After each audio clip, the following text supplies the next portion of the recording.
Catherine could not imagine why she had to believe in a book or a creator that she never saw in her life, and that may be due to the fact that she was not a believer.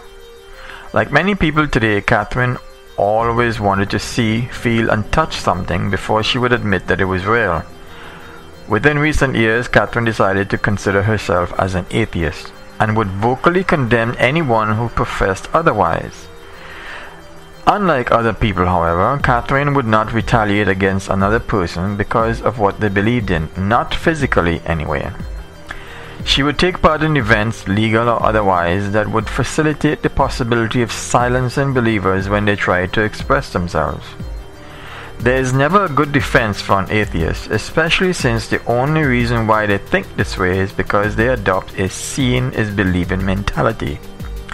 Rather than respond in a negative manner, people should be prepared to show little understanding and simply ask to be excluded from such conversations.